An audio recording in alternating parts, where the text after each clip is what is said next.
We were probably losing about 20% the next day after harvesting. It's crushing. Hi, I'm Vanessa Bates from Bouldin Food Forest in Central Texas. Today we're going to talk about harvesting flowers for market gardens. And I'm Hannah Alvarez, and I am the floral assistant. Try to get out in the field as quickly as we can because flowers do not like heat, and the faster you get them into the shed, into cool air, the better they're going to be. First thing we do is we gather our buckets and tools.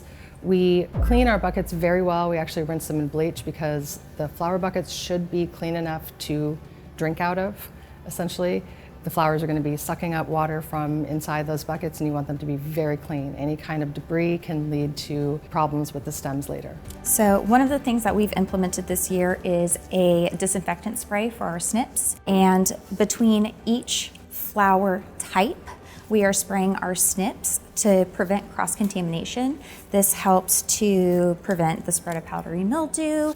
It also just helps to keep your snips cleaner, so that way you have a better cut and your flowers are able to absorb water better. So our process for harvesting is a little bit different this year than it has been in the past. The one thing that has remained consistent is that we're always going to get our basils first, and that's because they don't want to be in the heat. So the sooner we can get them inside, the sooner we can get them resting, the longer they're going to last in our bunches. And then one of the things we're doing differently is we're also going to focus on our focal flowers first. We're going to have an idea of how many stems that's going to be, so that way when we get our filler, we know roughly how many stems we should harvest for the bunches that we're going to be making, so we're not wasting our time harvesting more than what we're going to use. One thing we have tried to implement this year as well is keeping count of what we're harvesting in the field. That has made a tremendous difference in how much waste we have at the end of a day. When we know how many focal flowers we have, then we know we're not going to be, at the end of the day, having buckets full of filler that end up going into compost and basically just wasting money. When I am looking for any type of flower to harvest, but for basil in particular, one of the things that I'm looking for is the overall shape, kind of assessing how is this going to look inside a bunch. So when you're looking down this, it has a nice shape to it. It's relatively full. It does have the flowers budding, which is one thing that we're looking for as far as the longevity of vase life. I do cut it as low as I can to the lowest leaf set, and then I pass it off to Vanessa. And typically what we do is she'll do the cut, and then I will do the strip out in the field, make sure that she has a nice piece of basil. We do count them in bunches of either 10 or 15. We came up with this idea this year, Hannah came up with this idea, to buy a dog treat pouch that just clips onto our belt, and that way we have rubber bands right here ready to go. I'll make a bunch of 10, get them together. A lot of times you'll have plants, especially like the gomphrena, that have a lot of branches on them. They'll get caught and you'll end up with several of them up high like this, and they won't be touching the water. So I like to tap them down like that before I rubber band them and stick them in the bucket. One of the things I recently discovered was to fill the buckets high. The more water that's in your bucket is going to cause the pressure to be pushed up into the stems of the flowers, so it'll make them last longer. Some of the things that are different between different flowers that we found out this year is temperature is very important. Zinnias do not like to be in a cooler. They will fade much more quickly if they are set at 36 degrees or lower. So we've found that putting different flowers into different temperatures has been really helpful. The basils also do not like the cold, so we will put these in our prop house, which is at 75 degrees. This year, Hannah made a concerted effort to figure out what we were going to plant based on how it was going to look in a bouquet. And so we have several varieties of zinnias, which I know is a real popular flower for people to grow in Central Texas. And we have, I think, 4 different varietals right now in the field, and they have performed dramatically differently between varietal. So that's something that would be important for you to know. So one of the problems that we were experiencing is that they were turning brown and just crisping and dying like very quickly. Their vase life was like 2, maybe 3 days max. And that is not what we've experienced in the past.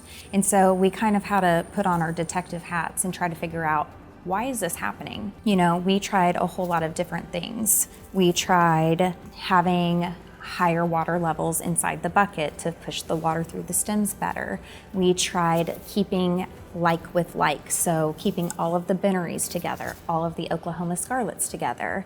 And it seemed like no matter what we were doing, we were struggling, and we were probably losing about 20% the next day after harvesting. It's crushing. So we really try to figure out what was going on, and we since have learned that having them inside the cooler but at a higher temperature was key. So previously we were keeping them in the prop house because it's cool, it's dark, like she said, it's about 75 degrees, but it just, I don't know what about it was this year, because we did it last year too. So we moved them into the cooler, we set the temperature to 50, and that has really helped extend the life of the zinnias, and it solved the problem.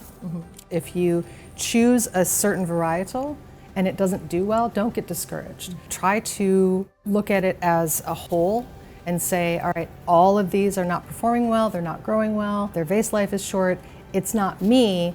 It could be the varietal, it could be the seeds, it could be, you know, a number of different factors. So that's why we try to grow different varietals at the same time, so that we can say it's not zinnias, it's this varietal that's having the problem. If someone was to come to me and say, what should I start with? What varietals or what flowers should I start to grow? The first thing I'm going to recommend is growing something that you like. Then and also pick something that is for your zone. So if you're a 9B, you want to make sure that you're having heat tolerant plants, things that are going to match your soil quality, your zone, and then also things that you like. If it doesn't bring you joy, don't buy it, because if you don't like it, you're not going to use it. Every part and every flower that you're going to have inside a bunch needs to play off each other, and there needs to be an overall harmony to it. I know that because this is white, it's really going to fit with a lot of the colors, or any color that I particularly choose. So you're looking for harmony in your bunches, you're looking for things that you're going to like. You want to have color. There has to be contrast. And I think that's one thing that I really learned this year, is that having similar shades makes sense when you're looking at it across the board. Inside a bunch, it tends to fall flat. And you want for your bunches to be exciting and pretty and eye-catching, and you're looking at one thing and you're like, oh, what's that? And then you move over to something else, because that's what makes it fun and makes it exciting. As a market farmer trying to incorporate flowers into your stand and have something that's going to pop and really catch people's attention, we tried this year to be very intentional about making things that were interesting and eye-catching. We wanted to have a combination, colors, textures, things like that, that would draw the eye and would draw people to our booth from other booths that maybe sell flowers. Hannah was instrumental in making a color palette, making decisions on what we were going to grow, so that when it came time to be out in the field, it would be cohesive and it would match the season. So we would know in the spring they would have sort of blush colors. In the summer they would be more bold. And as we're harvesting, that comes into light. You start seeing how all the colors come together when we make bouquets, and they stand out. I mean, they've been a huge draw at the market because they are different and eye-catching, and we grow things that other farmers don't grow, which has been very helpful. As we're cutting, we are looking for straight stems that are going to be easy to use and put into bunches.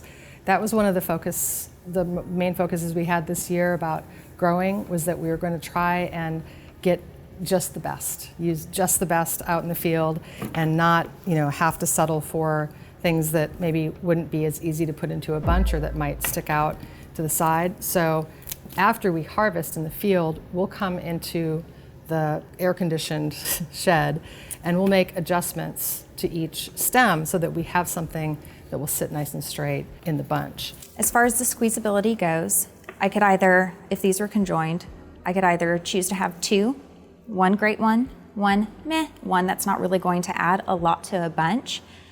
But if they are still conjoined at the bottom and I can squeeze it and it's pliable and it's going to come together to where it will be streamlined inside the bunch, I'm going to keep them together, because One, I don't want to waste my time snipping them all.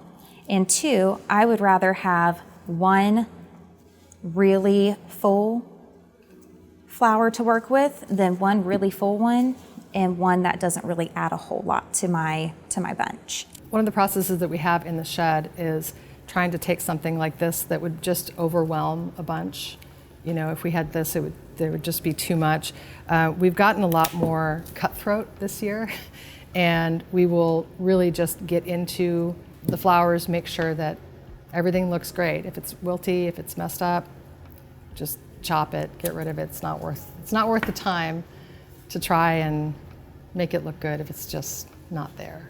Here we have a stem that is not straight. It's not long as far as where it would go into the bunch. So when we're making our bunches, we're looking for ideally about this, we're gonna hold it about halfway along the stem. This is going to be outside. We don't have time for that. We break it off, and now we have one that's straight. It's going to fit well into our bunch. Did we just lose a whole bunch of a plant? Sure, but that quick decision is what's going to save you time and money, and it's gonna make you more efficient to where you're able to make more bunches. We have a phrase that we use here that we have stolen from kind of restaurant background, but we say every second counts. We try very hard to stick to that when we're doing any kind of flower work. We also say to ourselves, we are not florists. We are market farmers who also grow flowers and sell flowers. We don't want to get into the minutia and trying to get every single leaf and every single thing perfect. They're going to arrange it when they get home. That was one thing that we struggled with, was trying to make a perfect arrangement. And so we would fuss with it a lot to try to get everything laying exactly the way they would want it when they got home. But people are going to do what they want. They're going to put it in a different size vase. They're going to, you know, maybe separate it into two different vases. So wasting the time to get a perfect looking bouquet wasn't doing us any favors, and ended up actually costing us quite a bit as far as labor. Thank you for watching Bootstrap Farmer. Let us know what kind of flowers you are growing this year, and stay tuned for more flower farming videos this month.